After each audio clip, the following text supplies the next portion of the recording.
Hello, this is Omega Rider 1. Today we're going to be doing a review of Durarara. I actually knew about this series a long time before the show actually came out, but I had no idea what the content was like based on the summaries that you get from Wikipedia.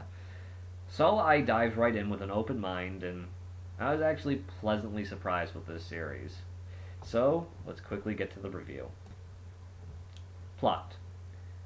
Mikado Ryugamine is moving to a city at the heeding of his friend Mitsuomi. Not familiar with his new surroundings, Mikado often runs into strange events and people. While his school life is somewhat typical, outside of class, rumors abound about gangs like the Dollars and the Yellow Scarves, supermen like Shizuo Heiwajima, and even supernatural phenomena like the Black Rider, said to be headless. Welcome to Ikebukuro, the weirdest place on Earth. Durarara's narrative is one of the most abstract in anime. It combines the slice of life style, episode style, and mixes it with multiple POV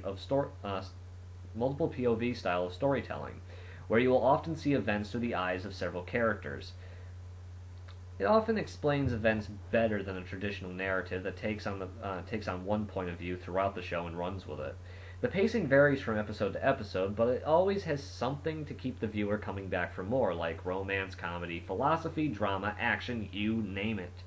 However, the slice-of-life genre has never been able to stick to a singular plot line, often never establishing one, but keeping an overarching idea.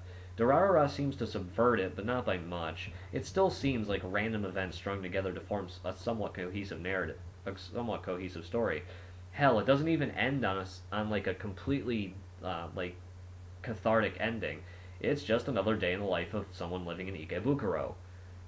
A 17 out of 20. Characters. Durarara has one of the most vibrant casts of a modern anime. Every individual having a unique personality and a bit of quirkiness to them that just makes them enjoyable to watch.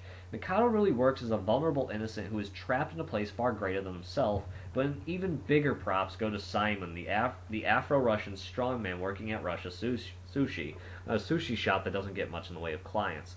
Simon's not only funny, but a really charming and lovable person with a great sense of perception and character.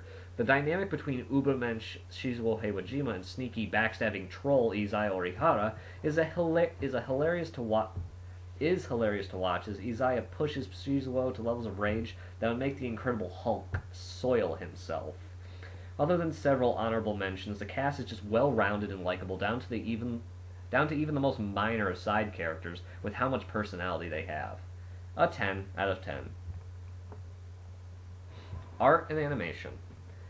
The art style of Durarara is very distinct, giving its characters a unique appearance amongst the waves of generic garbage pumped out by the Bishon and Bishoujo titles.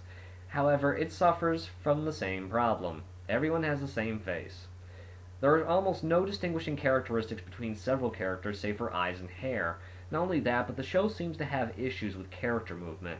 While I know it's stylistic, it doesn't look appealing when certain things are moving fast, especially characters.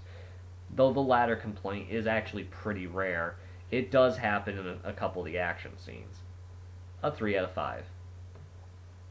Music. I have no idea what to think of the music. Some songs I really like, and others just fall into the meh category. I like the second opening and ending. No, strike that. Some songs I really like, while others fall in the meh category, like the second opening and ending. Most of the in-show BGM is not something you'd want to listen to on a constant basis, but it can fit the mood of a scene very well. However, the best part of the show is the first ending theme, Trust Me, which is catchy in the extreme and accompanied by a cool ending animation. A 3 out of 5. Voice acting. Both the Japanese and English casts are amazing, both teams encapsulating the roles perfectly, though I think that Patrick Seitz' Simon was a better choice, since he actually sounds Russian while playing the part, and spoke in the language fluently and convincingly. In fact, I think the English cast did a slightly better job overall than the Japanese cast. A 10 out of 10. Overall, one of the better popular anime titles out right now. I was honestly surprised by the whole experience, and I'm sad they didn't cover more of the original manga, which had a bit more infighting and violent scenes, and actually gave Mikado and Mikado and Mitsuomi bigger fighting roles as leaders of the Dollars and the Yellow Scarves, respectively. I give Durarara an 8.6 out of 10. This is Omega Rider 1, and I'll be seeing you later.